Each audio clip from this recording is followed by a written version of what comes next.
Assalamualaikum warahmatullahi wabarakatuh.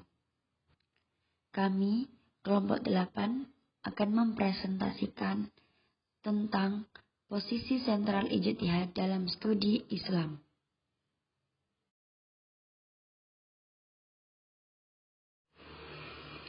Posisi sentral ijtihad dalam studi Islam.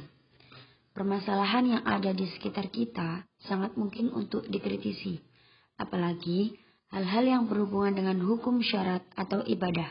Untuk itu, dalam mencari suatu kunci dalam pemecahan masalah, ulama biasanya menggunakan alat yang bisa memecahkan masalah tersebut. Antara lain, dengan menggunakan Al-Quran, Sunnah, Ijma, dan Qiyas. Di samping itu, mereka juga harus melakukan ijtihad untuk memecahkan sebuah problematika tersebut. Maka dari itu, para ulama membuat terobosan-terobosan atau langkah-langkah untuk melakukan ijtihad sebagai solusi penyelesaian masalah-masalah yang dihadapi umat Islam. Sekarang banyak ditemui perbedaan-perbedaan mazhab dalam hukum Islam yang disebabkan dari ijtihad. Misalnya, muncul aliran seperti Islam liberal, fundamental, ekstremis, moderat, dan lain sebagainya.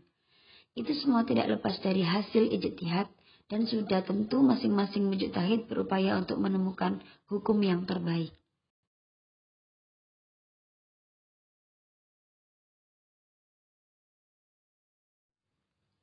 Rumusan masalah sebagai berikut.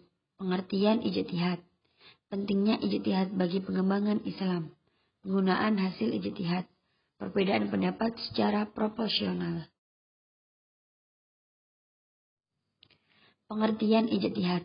Secara bahasa, ijtihad berasal dari kata ijtihadah yang berarti upaya sungguh-sungguh. Bentuk kata berwazan atau bersepadanan dengan kata yang menunjukkan arti mubalaghah, keadaan lebih atau maksimal dalam suatu tindakan atau perbuatan. Dalam Al-Quran, kata ijtihad dapat ditemukan pada 3 tempat. Pada ketiga tempat itu, kata tersebut mengandung arti mencurahkan kemampuan atau upaya sungguh-sungguh. Arti demikian dapat ditemukan dalam surat An-Nur ayat 53 yang artinya, dan mereka bersumpah dengan nama Allah sekuat-kuat sumpah.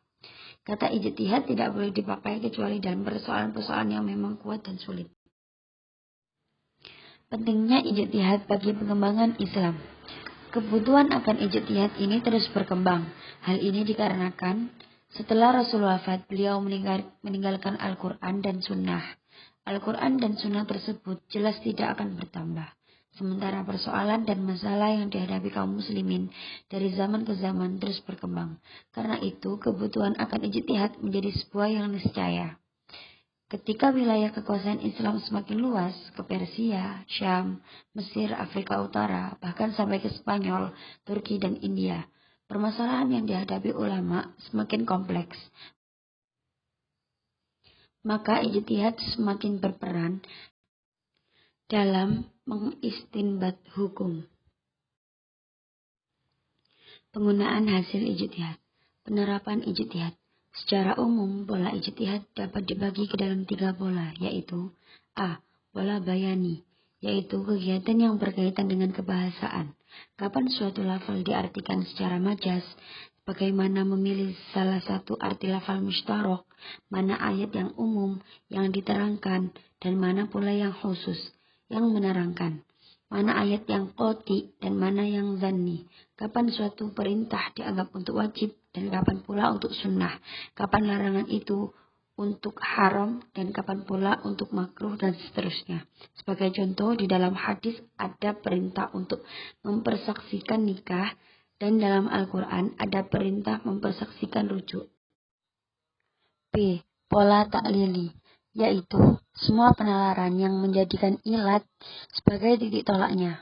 Di sini dibahas cara-cara menemukan ilat, persyaratan ilat, penggunaan ilat di dalam qiyas dan istisan, serta pengubahan hukum itu sendiri. Sekiranya ditemukan ilat baru, sebagai contoh di dalam hadis ada perintah untuk mengambil zakat hanya dari 3 jenis tanaman, yaitu tanaman gandum, kurma, dan anggur. Sebagian ulama memahami ayat ini melalui pola bayani, hanya memegangi arti zahirnya. B. Pola taklili, yaitu semua penalaran yang menjadikan ilat sebagai titik tolaknya. C.